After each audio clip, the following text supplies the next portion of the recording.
I don't know how any of you guys are going and going and going. I know you gotta be at the same level of mental health as me. Every day it's something new between the fucking news and the fucking stupid Biden and stupid Trump. And this country's fucked. Every day we're spending more and more money. None of us are getting ahead. The rich people are the ones that are fucking getting ahead. I'm tired of struggling. I've done everything I can. I'm trying to be a good man. I take care of my daughter. I take care of my wife the best I can. I can't keep going. Every day it's something new. Then on top of that, as if you're not trying to spend money, you have to. Fucking everything's expensive. I own a painting company. I still can't fucking make it. I'm fucking trying, man. I can't look at my daughter and my wife and know I'm failing.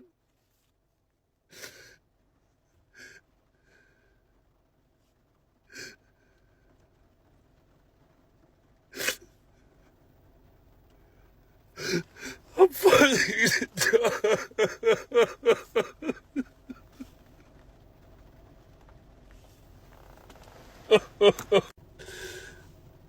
Everybody wake up. It's time to stand up. It's time to be tired of this. It's our turn to fucking eat. I want to eat.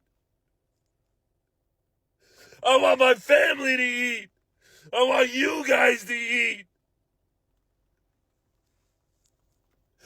Stand up. Let's go. Stand up, man. Let's fucking eat. I'm tired.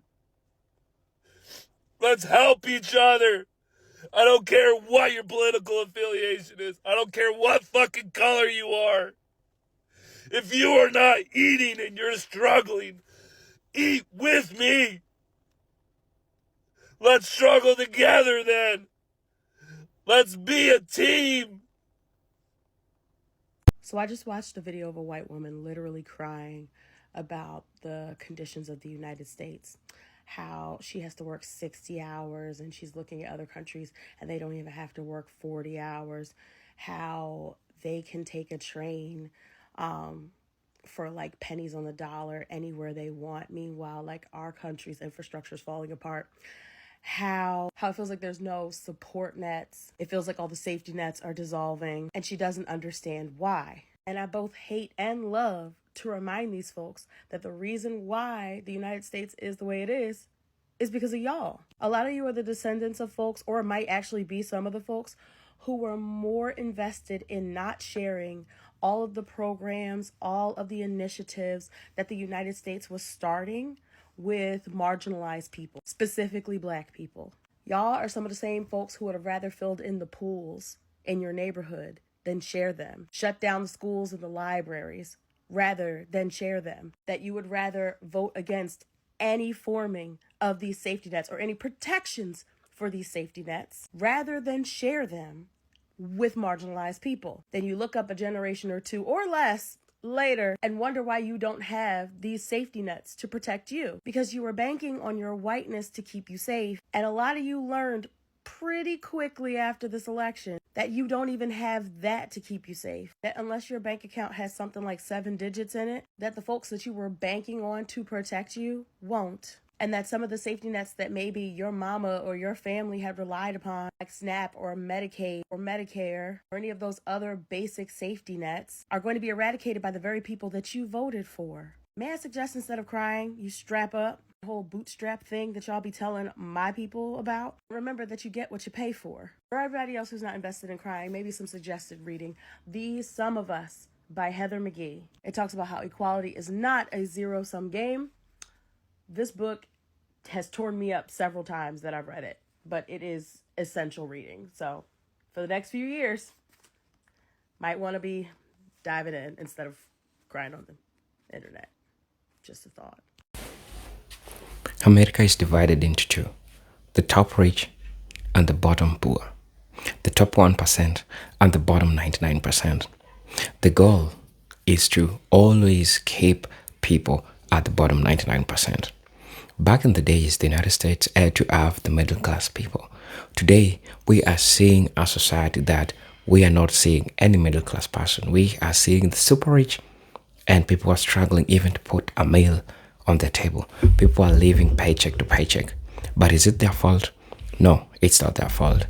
America itself and the American meritocracy and the American dream lied to Americans. And in today's video, you're going to be seeing a couple of people who feels like America is not feeling the same anymore. America is feeling strange. And things that are happening today doesn't feel like they're living in a place that they used to know. This is a conversation that most of us need to have. Probably you are not affected. Probably you are affected. But at the end of the day, your voice is so instrumental in letting people know this, because we have a group of people that did everything right, went to school, went to college, did their jobs, but this hasn't changed their life. Now, what is the way forward for this? A person might ask this question.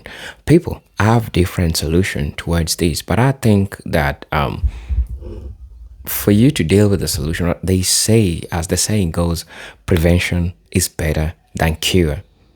I feel like the United States today is so much contaminated, and America itself as a continent is so much contaminated.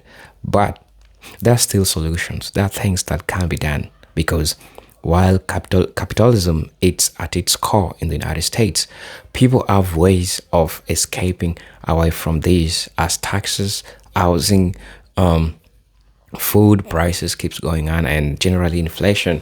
Everything keeps being inflated, the government printing a lot of money, and the dollar losing its value. A couple of things are affecting the United States today. So while I want us to watch this video, I want us to think critically about this before saying anything. And I'd like to hear a conversation down in the comment section, where we are going to have a critical analysis of all these issues that are affecting people today. So let's watch the video.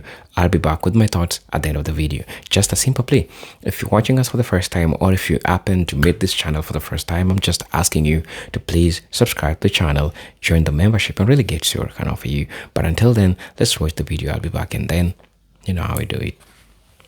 We can't afford our rent. We can't afford our prescriptions. We can't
Have energy for stuff like your kids, chores, hobbies, etc. Fail miserably, feel awful, and then repeat.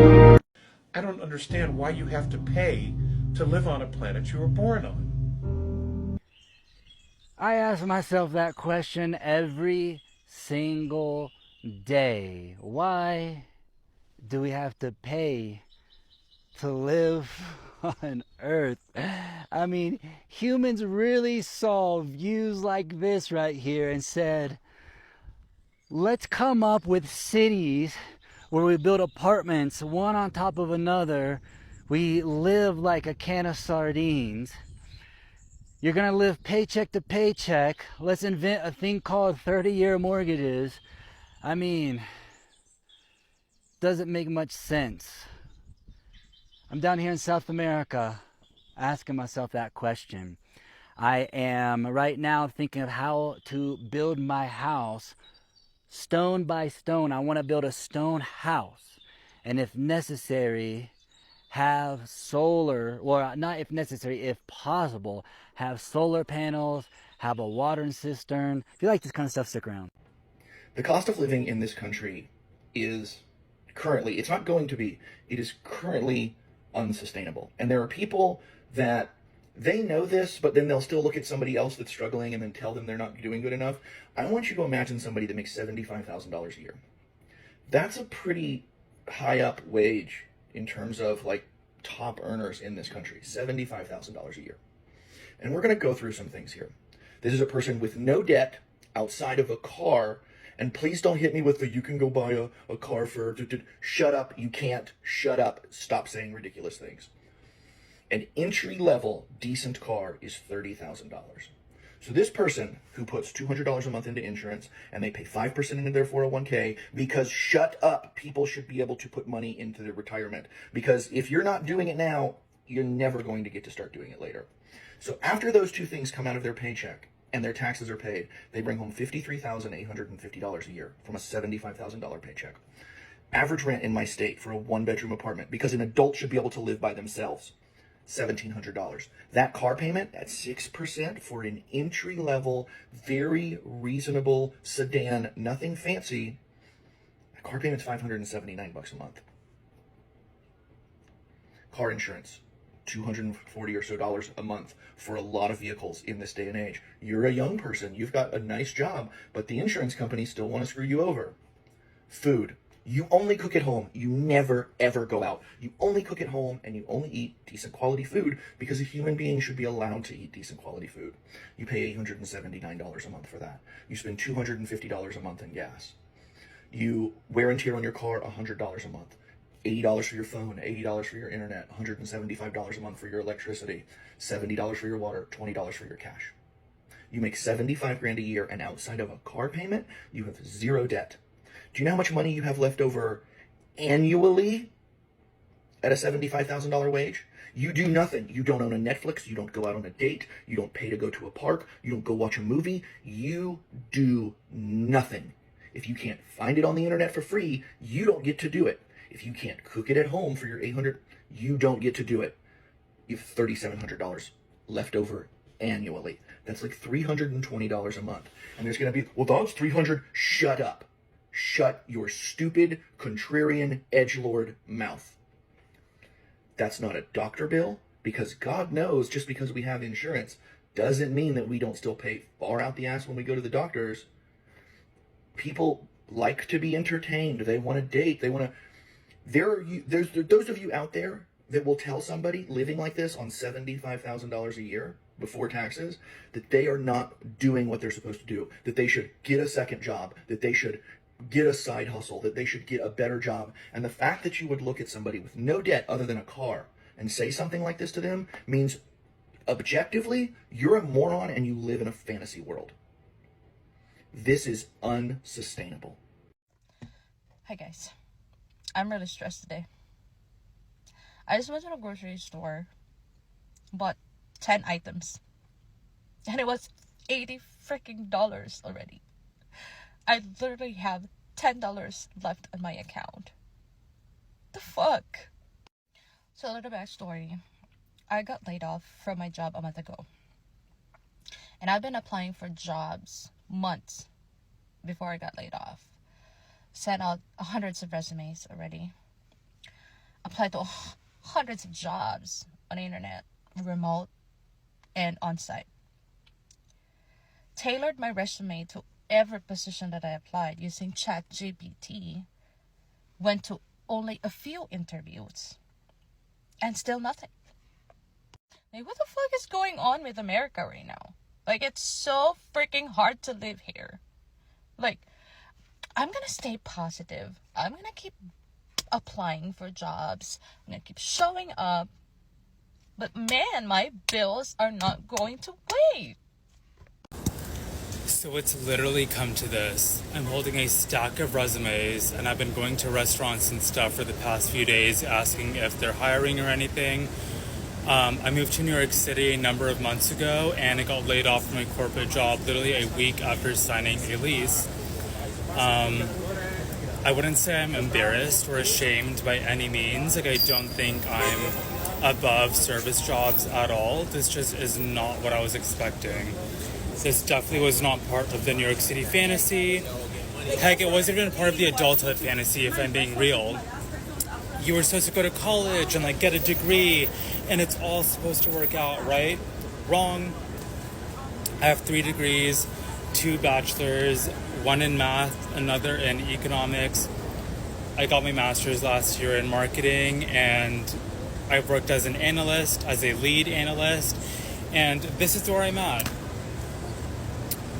I'm trying to remain as hopeful as I can, but, to be honest, I'm pretty worried, a little bit scared. I've been, pretty emotional, understandably. I just don't know what's going to happen. I'm trying to look at this as a rite of passage, kind of a admissions test into New York City, if you will.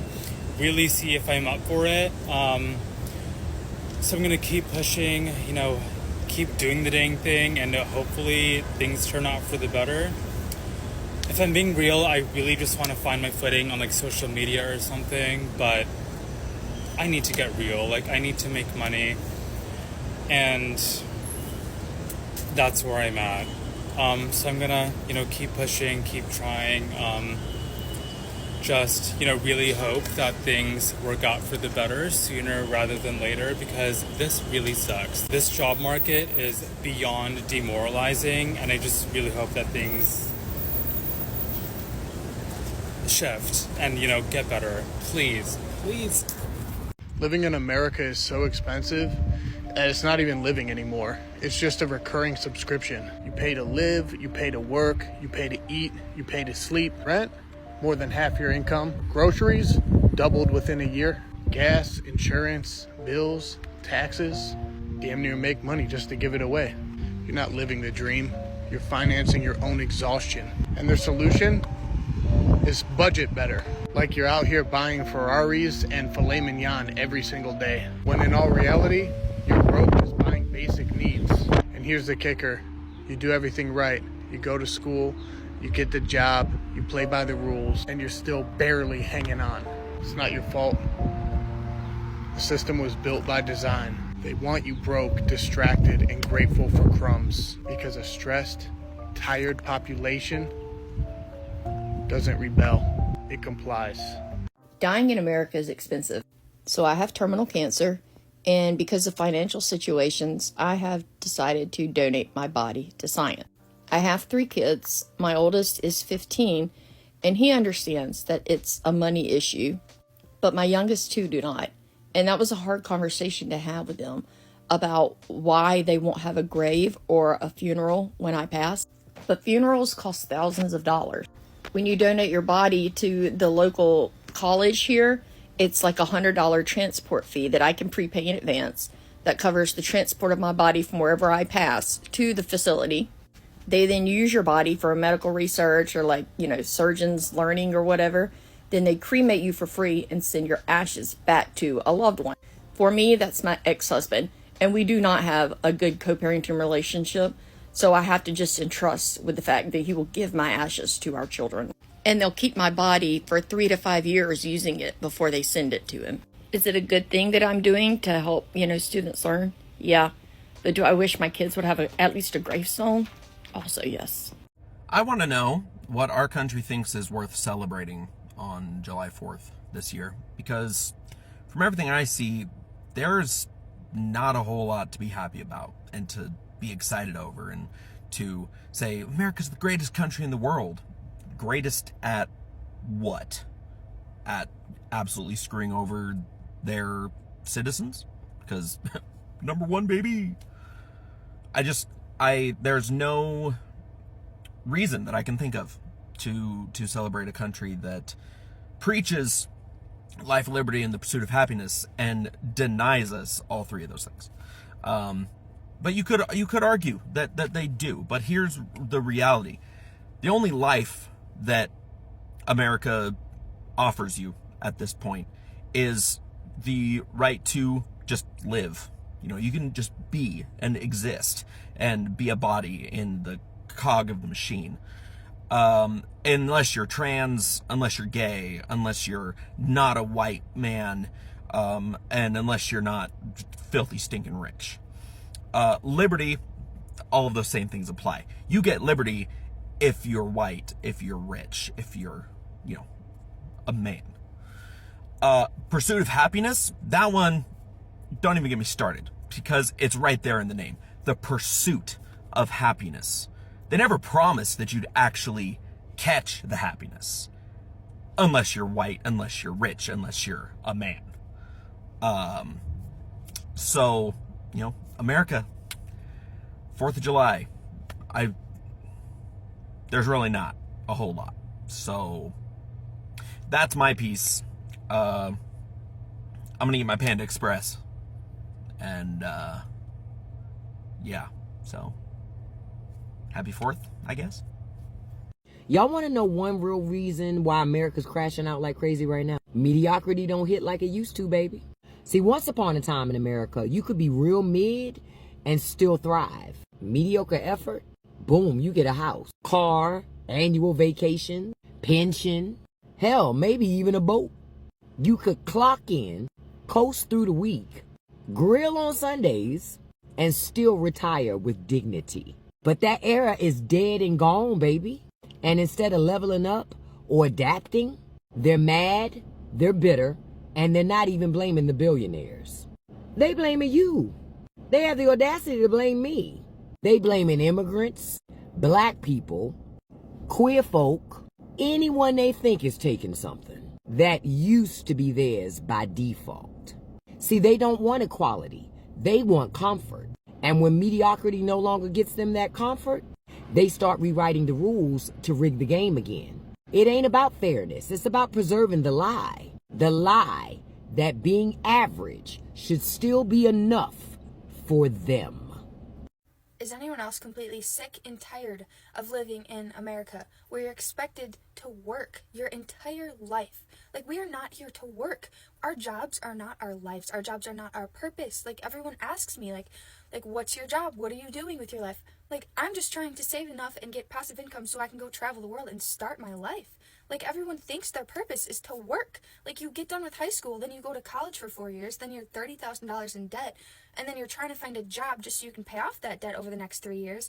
And then what? Then you're making enough money just to pay your mortgage and afford groceries and then pay for kids. And then before you know it, you're 60 and you're retiring and your body hurts because of your job and you didn't do anything that you wanted to do. And that's our life. That's what you're expected to do. And if you break out of that, then people are going to judge you and think you're weird or you're crazy or you're a hippie. I'm so sick of it. America needs to make a change. Something needs to change because people are not happy here. People are not living their dreams. People are not living their life. They are working. They think that their work is their life. It is not that way. Hello guys, welcome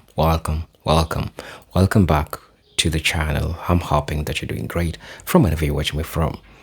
You see, the United States as a country, using it as a perfect example of capitalism and how all these things has changed the social paradigm that people used to live, the community that people used to have, the life that people used to have initially is not the same, as everything is being transactional. People are crazy stuff happening day and night. But at the end of the day, these are factors that it's so much important for us to discuss, for us to have a talk in regards to. Now, first things first, people are being robbed a real life. People have dedicated their lives to work. People have dedicated their lives to work things that don't even matter to them, because what they get at the end of these works is stagnant wages. And you've seen a breakout in people leaving their jobs because people are not seeing purpose of their lives. People are living in a loop. Wake up in the morning, do the same thing. Wake up in the morning, do the same thing. And it's so tiring and it's so depressing. And we see a lot of people come out with depression out of all these issues that are affecting people. And so the biggest question is that, is it the fault of people of the United States, or is it the fault of the system? The system was built, the system was put by the people themselves. And there could be a wave of change. I didn't want to go in this line, but let me just address it because it also forms part of the it also forms part of the basis of the fact that I want to build on. Sometimes the leaders that we choose affects everything that we do. For example, when majority of Americans, white Americans specifically, chose Mr. Donald Trump, they chose him with the belief that he will change the United States. Of course, change remained constant. It did change the United States, but did it change the United States positively, or did it change the United States negatively? That's a question that we are here today to discuss. And so leaders that we choose plays a significant political factor in making the countries or the continents that we live in to be safe for everyone. If you look at how the tariffs are affecting the citizen, the tax cuts for the rich, how all these one-man cycles, and is running the United States. Because we can't talk about all the problems that are happening today in the United States without talking about Mr. Donald Trump as part and parcel of the problem that we are today envisioning. So just right there, think about it. People are not living lives. People are living like zombies. You keep on repeating the same thing that you did. Wake up, go to work, come back, eat substandard food, wake up in the morning. But what do? You building for the rich, and that's what the United States wants. The United States wants to create a society where there are no middle class. All those middle class crossing to ultra rich, yet becoming the elites. Because there is fear of replacement. People who are down below knows the problem of people who are down below. People who are up below knows the challenges of the people who are up above. And so what does that mean? This means that the people who are up above will try to maintain being up above. People who are down below will try to come up and be in the middle class. And those people who are up don't want people in the middle class to come up, or they just want them to go down. And all these structures that you're seeing today are as a result of a group of people that want you to be where you are. That's why you'll keep working for them. They'll stagnate your wage.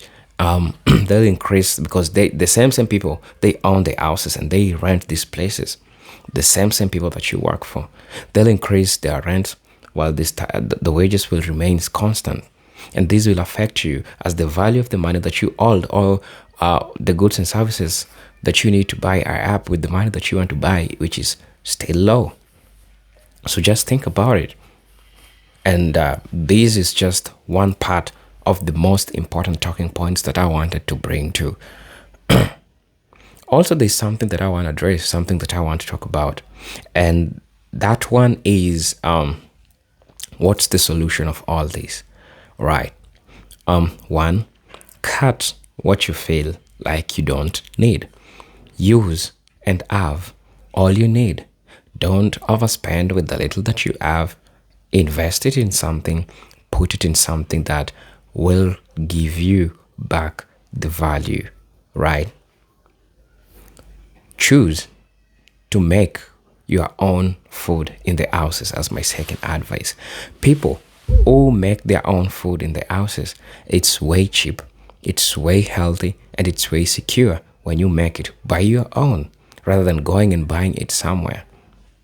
Still promoting while buying all these junk foods in malls, in shops, and just promoting the same oligarchs. Or you return them back their money. It means that you are working for them and then you will be going and buying products from them. If you can, the third, if you can, kindly do agriculture. Do subsistence agriculture. Have a small piece of land, crop the foods that you want, right? Plant the foods that you want, so that you can have all the basics that you want, so that you don't depend on an external force to have your food, right?